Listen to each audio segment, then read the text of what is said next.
Assalamualaikum warahmatullahi wabarakatuh. Halo semuanya.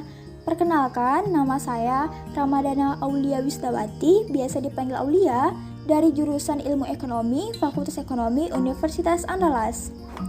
Nah, pada kesempatan video kali ini, saya akan membahas materi mengenai mekanisme pasar Islami. Yang kemudian dalam pembahasannya, saya bagi menjadi 3 bagian. Bagian pertama, pendahuluan. Bagian kedua, permintaan, penawaran, dan regulasi tingkat harga. Dan bagian ketiga, mengenai mekanisme pasar dalam Islam. Nah, tanpa berlama-lama, mari kita simak videonya. Baik, kita masuki ke bagian pertama mengenai pendahuluan. Nah, pada bagian pendahuluan ini, kita akan membahas mengenai apa itu pengertian pasar dan bagaimana sih perspektif pasar itu di dalam Islam. Nah, pasar sendiri itu berarti tempat bertemunya antara penjual dan juga pembeli dalam melakukan transaksi barang atau jasa. Nah, selama ini pasar yang berkembang di Indonesia itu hanya tertuju pada upaya dalam pemaksimalan dalam mencari keuntungan yang sebesar-besarnya semata dan cenderung hanya terfokus pada kepentingan sepihak. Nah, sistem tersebut nampaknya kurang tepat dengan sistem ekonomi syariah, yang mana dalam ekonomi syariah ini itu menekankan konsep kebermanfaatan yang lebih luas pada kegiatan ekonomi, termasuk dalamnya mekanisme pasar, dan pada setiap kegiatan ekonomi itu mengacu kepada konsep kemaslahatan dan juga menjunjung tinggi asas-asas keadilan. Ketika tadi kita sudah membahas mengenai bagaimana pengertian pasar dan bagaimana perspektif pasar di dalam Islam, selanjutnya terdapat beberapa penjelasan dari ilmuwan muslim terkait mekanisme pasar ini. Nah, yang pertama itu menurut Abu Yusuf, yang mana Abu Yusuf mengatakan bahwa masyarakat luas itu hanya memahami bahwa harga suatu barang hanya ditentukan oleh jumlah penawarannya saja. Nah, dengan kata lain, bila hanya tersedia sedikit barang, maka harga akan semakin mahal. Sebaliknya, jika banyak barang, maka barang akan turun. Nah, mengenai hal tersebut, Abu Yusuf sangat membantah kesan tersebut, yang mana kesan hubungan negatif antara penawaran dan juga tingkat harga. Karena dalam kenyataannya tingkat harga itu tidak hanya bergantung kepada penawaran saja, tetapi juga bergantung kepada kekuatan permintaan. Nah, selanjutnya ilmuwan yang kedua adalah Ibnu Taimiyah, yang mana Ibnu Taimiyah ini mengatakan bahwa pasar yang ideal menurut Ibnu Taimiyah itu adalah pasar bebas, yang mana di dalam bingkai nilai dan juga moralitas Islam, yaitu pasar yang bersaing bebas, kompetitif, dan tidak terdistorsi antara permintaan dan juga penawaran. Nah, Ibnu Taimiyah ini melarang intervensi pemerintah dalam pasar karena akan mengganggu keseimbangan pasar tersebut. Nah, kecuali jika ada yang mendistorsinya seperti penimbunan. Nah, harga juga ditentukan oleh kekuatan permintaan dan juga penawaran. Naik turunnya harga tidak selalu diakibatkan oleh kezaliman orang tertentu. Hal tersebut bisa disebabkan oleh kekurangan produksi atau penilaian impor barang-barang yang diminta. Nah, selanjutnya ilmuwan yang terakhir adalah Ibnu Khaldun. Nah, yang mana Ibnu Khaldun ini mengatakan bahwa di dalam bukunya yang monumental Al-Muqaddimah, beliau membagi barang-barang menjadi 2 kategori, yaitu barang pokok dan juga barang mewah. Yang mana jika suatu kota berkembang dan jumlah penduduknya semakin banyak, maka harga barang-barang pokok akan menurun, sementara barang-barang mewah akan semakin naik. Nah, hal ini disebabkan oleh meningkatnya penawaran bahan pangan dan barang pokok lainnya, sebab barang ini sangat penting dan juga sangat dibutuhkan oleh setiap orang, sehingga pengadaan barang tersebut itu akan diprioritaskan. Sementara harga barang mewah akan naik sejalan dengan meningkatnya gaya hidup yang mengakibatkan peningkatan permintaan barang mewah tersebut. Selanjutnya, kita masuk ke bagian kedua mengenai permintaan, penawaran, dan juga regulasi tingkat harga. Nah, yang pertama permintaan. Permintaan merupakan salah satu elemen yang menggerakkan pasar, yang mana istilah yang digunakan oleh Ibnu Taimiyah untuk menunjukkan permintaan ini adalah keinginan. Keinginan yang muncul pada konsumen sesungguhnya merupakan sesuatu yang kompleks dikatakan berasal dari Allah Subhanahu wa taala. Namun, pada dasarnya ada faktor-faktor yang mempengaruhi permintaan tersebut, yaitu harga barang yang bersangkutan, pendapatan konsumen, harga barang-barang lain yang terkait, selera konsumen, ekspektasi, dan juga maslahah atau apa tujuan kita mengkonsumsi barang tersebut. Nah, ketika tadi kita sudah membahas mengenai permintaan, selanjutnya kita akan membahas temannya permintaan, yaitu penawaran. Nah, penawaran menurut Ibnu Taimiyah adalah kekuatan penting dalam pasar sebagai ketersediaan barang yang ada di pasar. Nah, menurutnya, penawaran bisa dari impor dan produksi lokal, sehingga kegiatan ini dilakukan oleh produsen maupun penjual. Nah, dalam pencapaian maslahah penawaran sendiri, itu dibutuhkan keimanan yang ada pada diri produsen. Nah, apabila jumlah maslahah yang terkandung dalam barang yang diproduksi, maka akan meningkatkan jumlah produksinya. Apabila kegunaan suatu barang itu meningkat, maka akan meningkat pula produksi terhadap barang tersebut. Nah, selain itu, sebagai faktor dari penawaran sendiri, itu tercermin dari keuntungan yang didapatkan, dan yang menjadi unsur dari keuntungan ini adalah harga barang dan juga biaya produksinya. Nah, harga barang ini mempunyai pengaruh kepada nilai keadilan, sebab dengan harga yang tidak adil, maka akan menurunkan penawaran di pasar yang akan berdampak buruk terhadap mekanisme pasar itu sendiri. Nah, sedangkan untuk biaya produksi yang menyesuaikan harga merupakan hal yang wajar terjadi apabila mengalami kenaikan dengan penilaian situasi dan juga kondisi yang ada. Nah, selanjutnya kita akan membahas mengenai regulasi harga. Nah, regulasi harga ini memiliki 3 fungsi, yaitu fungsi ekonomi yang berhubungan dengan peningkatan produktivitas dan juga peningkatan pendapatan masyarakat miskin melalui alokasi dan juga regulasi dan juga relokasi sumber daya ekonomi. Nah, selanjutnya itu fungsi sosial, yang mana fungsi sosial di sini itu mempersempit kesenjangan antara masyarakat kaya dan juga masyarakat miskin. Nah, selanjutnya fungsi moral, yang mana fungsi moral ini upaya menegakkan nilai-nilai Islami dalam aktivitas perekonomian. Nah, kita masuki ke bagian terakhir mengenai mekanisme pasar dalam Islam. Nah, dalam Islam sendiri, penentuan harga itu ditentukan oleh kekuatan-kekuatan pasar. Nah, yang mana kekuatan-kekuatan yang ada dalam pasar itu adalah kekuatan permintaan dan juga kekuatan penawaran. Nah, dalam konsep Islam sendiri, pertemuan permintaan dengan penawaran tersebut haruslah terjadi secara rela sama rela.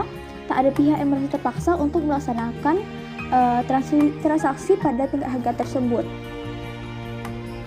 Artinya, permintaan dan penawaran harus berada dalam keadaan yang seimbang dan juga agar setiap variabel yang terbentuk di pasar, harga dan juga kuantitasnya sudah tidak lagi berubah.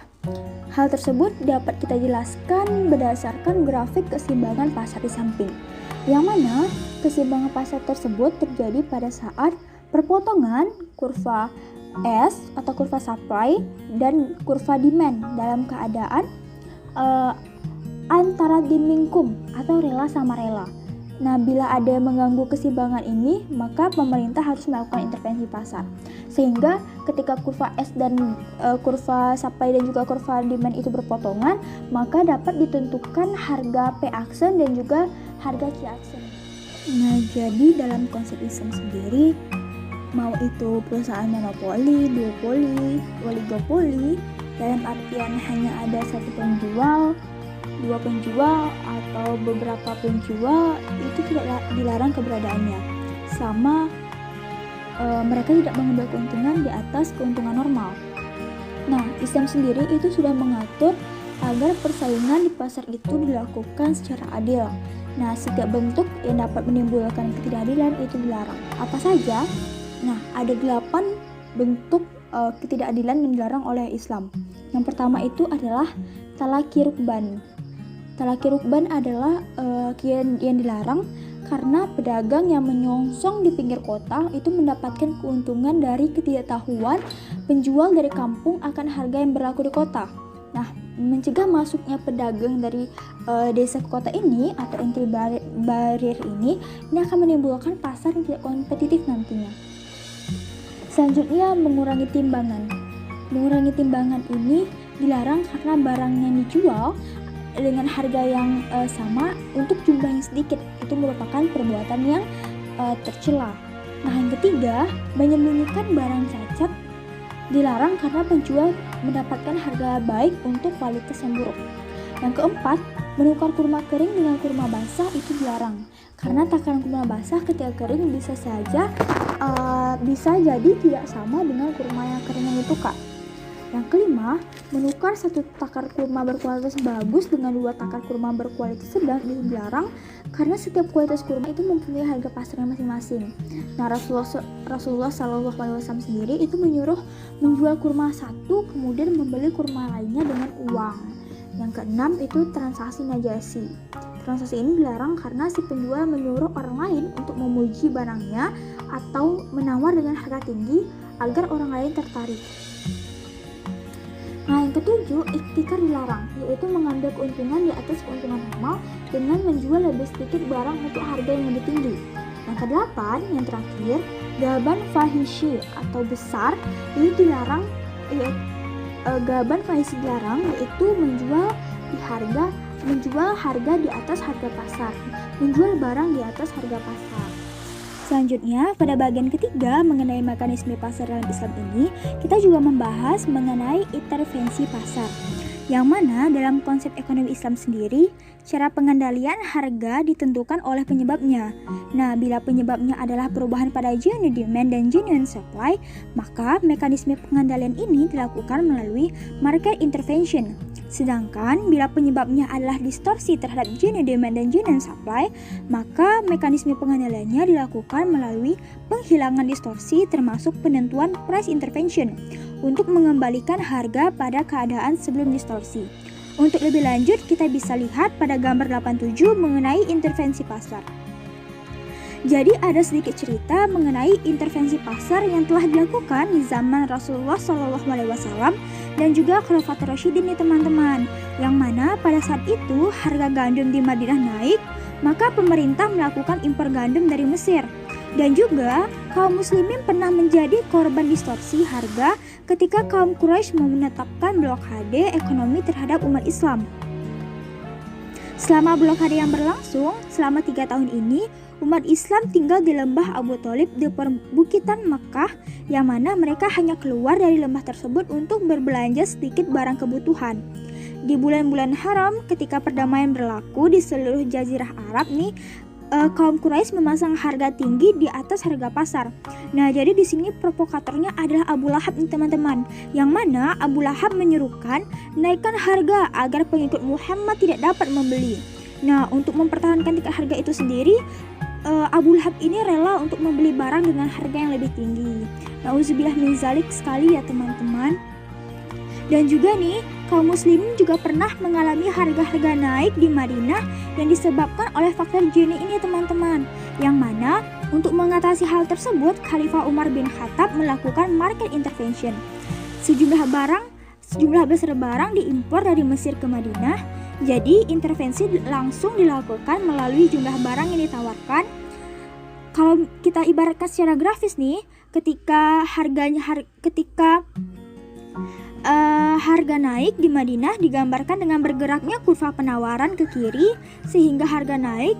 Dengan masuknya barang-barang impor dari Mesir, kurva penawaran kembali bergeser ke kanan, yaitu pada tingkat semula. Namun dengan demikian, rendahnya daya beli kaum muslimin saat itu memaksa Umar untuk mengeluarkan sejenis cek yang dibagikan kepada mereka yang berhak. Untuk ilustrasi gambar tersebut bisa kita lihat pada gambar 87.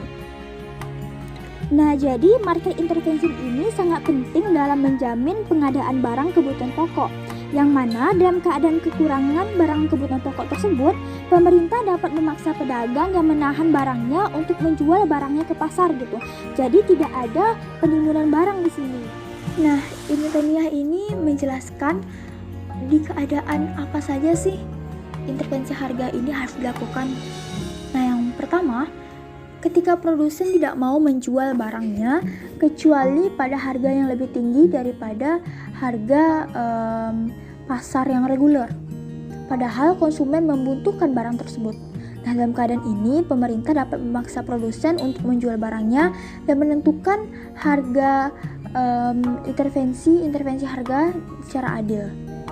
Nah, yang kedua, produsen menawarkan pada harga yang terlalu tinggi menurut konsumen, sedangkan konsumen meminta harga yang terlalu rendah menurut produsen. Nah, dalam keadaan ini, maka price intervention harus dilakukan oleh dengan musyawarah dari konsumen dan produsen yang difasilitasi oleh pemerintah. Nah, setelah musyawarah dengan investigasi atas permintaan, penawaran, dan juga biaya produksi, dan lain-lain, maka pemerintah harus mendorong penjual dan pembeli untuk menentukan harga keseimbangannya. Selanjutnya, pemerintah menentukan harga tersebut sebagai harga yang berlaku. Nah, yang ketiga, ketika pemilik jasa, misalnya tenaga kerja, menolak bekerja kecuali pada harga yang lebih tinggi daripada harga pasar yang berlaku. Nah, padahal masyarakat sangat membutuhkan jasa tersebut, maka pemerintah menetapkan harga yang wajar dan memaksa pemilik jasa untuk memberikan jasa tersebut. Selanjutnya kita akan membahas mengenai Ibnu Taimiyah Price, yang mana Ibnu Taimiyah membedakan price intervention menjadi dua. Yang pertama, price intervention yang zalim. Suatu intervensi harga dianggap zalim apabila harga atas ditetapkan di bawah harga equilibrium yang terjadi melalui mekanisme pasar, yaitu atas dasar rela sama rela tersebut. Nah, yang kedua, price intervention yang adil, yang mana suatu intervensi harga dianggap adil bila tidak menimbulkan aniaya terhadap penjual maupun pembeli. Nah, Ibnu Taimiyah ini menjelaskan di keadaan apa saja sih intervensi harga ini harus dilakukan. Nah, yang pertama, ketika produsen tidak mau menjual barangnya kecuali pada harga yang lebih tinggi daripada harga pasar yang reguler, padahal konsumen membutuhkan barang tersebut. Nah, dalam keadaan ini, pemerintah dapat memaksa produsen untuk menjual barangnya dan menentukan harga intervensi harga secara adil. Nah, yang kedua, produsen menawarkan pada harga yang terlalu tinggi menurut konsumen, sedangkan konsumen meminta harga yang terlalu rendah menurut produsen. Nah, dalam keadaan ini, maka price intervention harus dilakukan oleh